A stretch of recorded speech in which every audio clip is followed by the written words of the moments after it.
Hey Bible lovers, I'm Tim Nichols, and I'm here to bring you your Nichols Worth. And today from Zondervan, we have the Thompson Chain Reference Bible in the NASB 1995. Now I have reviewed how the Thompson Chain Reference Bible works in several other videos. I'll put those on the end screen, but this one we're just going to kind of take a look at the cover and do a quick little run through. This is a black calfskin cover, and it's really nice. I like the grain. This one is the King James, and it is the brown calfskin. The difference between the two is this one is actually edge-lined and page dyed.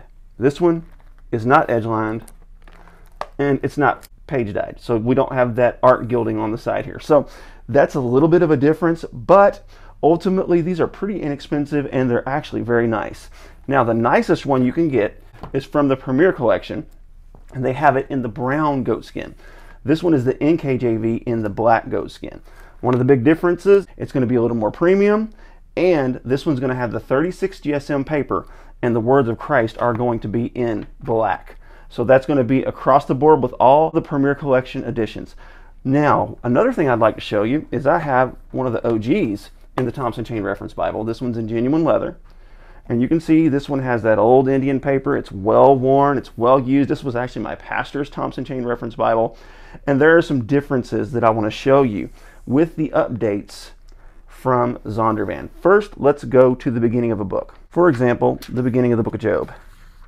And you are going to see they have the introductory material that they've laid out at the beginning of the book, and I like that. And here's the way they handled that in the older editions. They put the old intro material in the back. So you have your author and the audience it was written to, the main theme, and all of that. It's kind of nice to have it all in the back together, but actually preferentially I would rather have it with the actual book.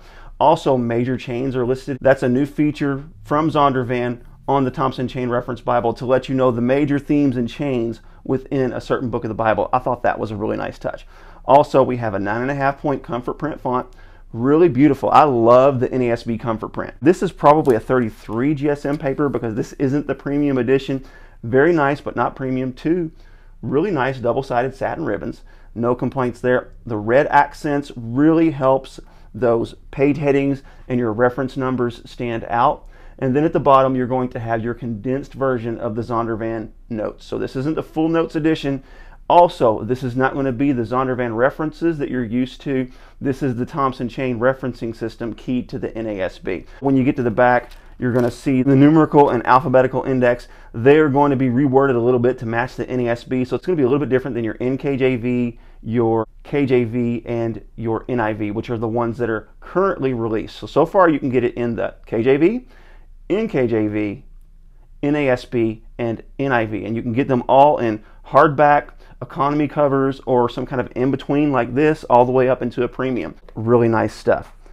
Now, when you get into this edition, one thing about the New Testament is the words of Christ are going to be in red. So if you like red letters, then you're not going to like the Premium Collection one. You're going to want to get one of the lower ones. The Premium Collection is a black letter Bible. So if you want the red letter edition, you need to get one of the lower models of the Bible in your Leathersoft or your Calfskin or a hardback, because these are going to be black letters. So depending on your preference, that's a pretty important decision. But these are very nice editions. It is line matched. Your chapter headings or verse headings on the outside column are in red. Also, your chapter summaries are in red. Now, a few things that you need to know about this edition that does make it different from the other, besides the chapter introductions, is whenever a chain is started, it's going to let you know by a triangle. It's going to let you know that that is where that topic, for example, hornets, started. But when the chain ends, here's how you can tell when a chain ends. And I'm going to the book of Revelation just because that's the easiest spot to find one.